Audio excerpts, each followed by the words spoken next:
Welcome to the Mobile Home Park Mastery Podcast, where you will learn how to identify, evaluate, negotiate, perform due diligence on, finance, turn around, and operate mobile home parks.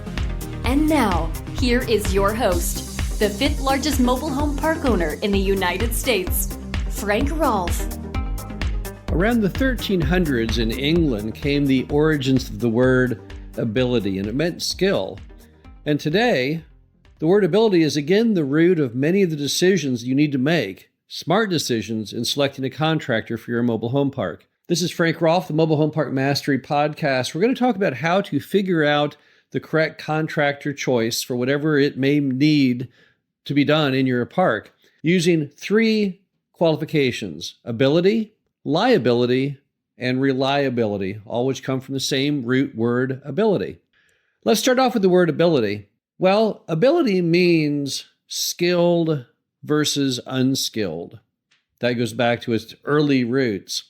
And often what I've written about in books and articles, the concept of the pro versus the schmo, the person who knows what they're doing versus the person who has absolutely no idea. So in making this first selection of a contractor, it's important to know first what licenses or skills are truly required to get the task done. Are you required to use a certified plumber, or can you use just anyone?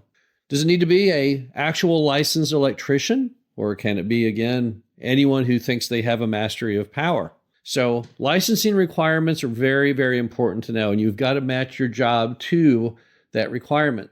Number two is the basic knowledge. It's a lot more complicated, obviously, to pick up leaves than it is to remove a tree. So is your choice of a contractor, do they have the knowledge to actually get the job done?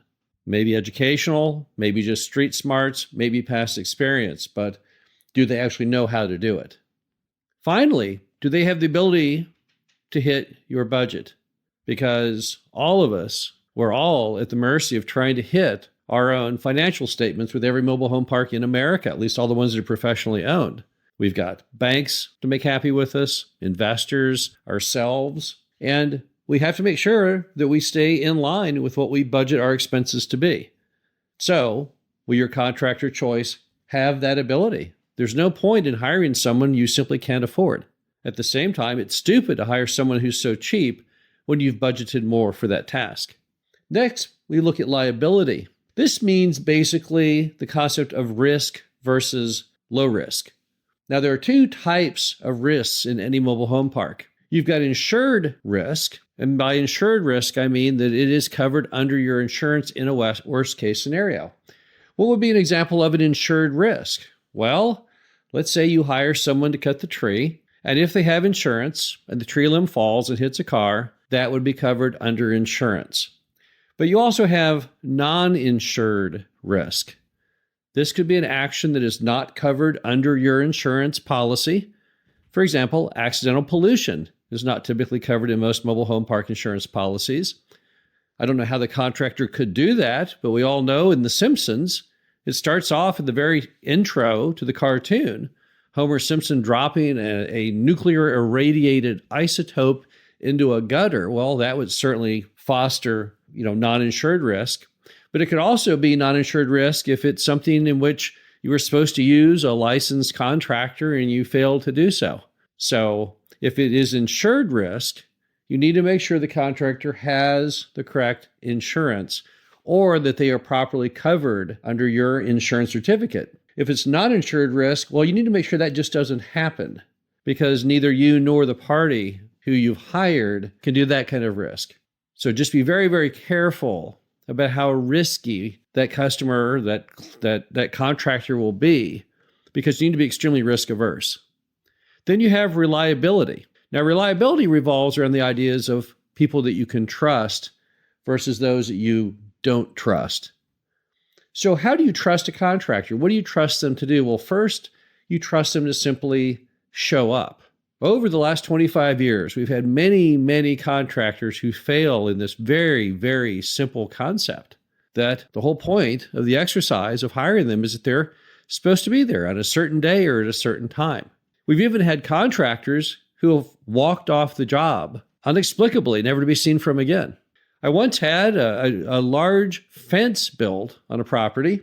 Contractor got almost completely done, and then they just never finished it, nor did they ever show up again or ask to be paid for all the work that they had done. That was a complete fail. So on reliability, will they be there? Number two, will they perform as expected? Now, everyone on every task has in their mind an idea of what a successful job would look like. If you're going to go in and put in a 3-rail white vinyl fence, you assume it to be straight. You assume it will be in the right position on your property. But have I seen fails on that? Frequently. That contractor did not perform as expected. So that was a reliability fail. You trusted them, but they weren't worthy of your trust. Finally, can they meet the pricing guidelines? You have a budget. You tell the contractor the budget. They agree to it, hopefully in writing. And yet, at the end of the job, they come to you and they say, oh, I'm sorry, I misestimated. The actual price is far higher. Pavers are notorious for this. So are tree companies.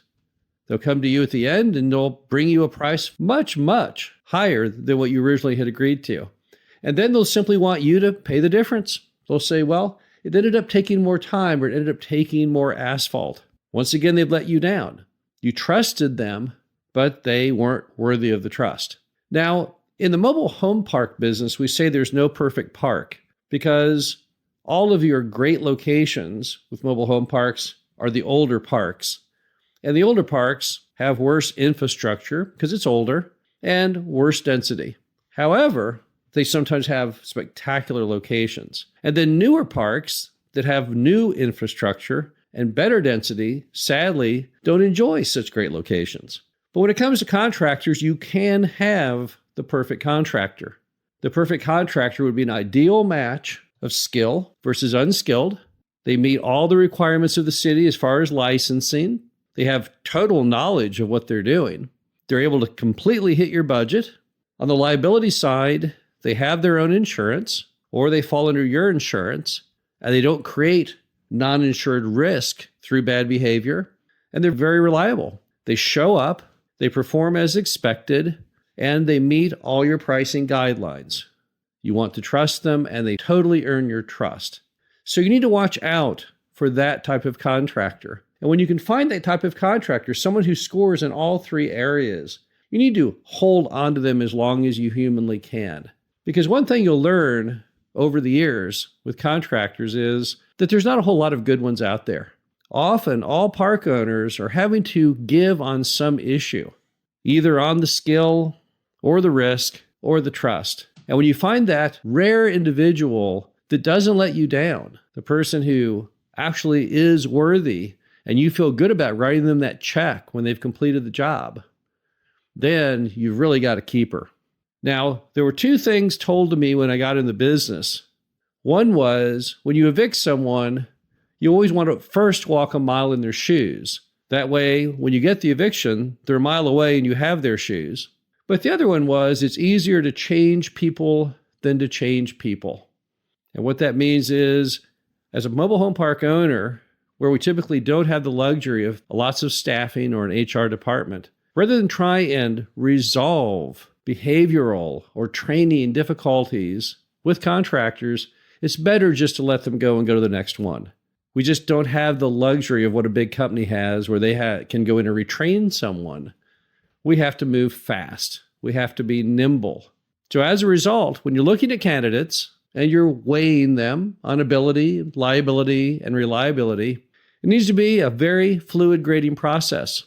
The contractor that does well on the front end may let you down over time. And at that point, you may just have to reassess it and say, well, that person was really great for a while, but they no longer are. And it's time for me to move on, to find somebody new. It's really that simple when trying to find somebody to get your job done. Look at their skill, look at risk, look at trust, make the best decision that you can. You won't always be right. Sometimes you'll win, sometimes you'll lose. When you lose, it's okay. Move on and try and find that perfect workman. This is Frank Rolfe, the Mobile Home Park Mastery Podcast. Hope you enjoyed this. Talk to you again soon. Thank you for listening to the Mobile Home Park Mastery Podcast. Be sure to visit us at mhpmastery.com to subscribe to the show. read our show transcriptions, and access all of our great information on mobile home park investing.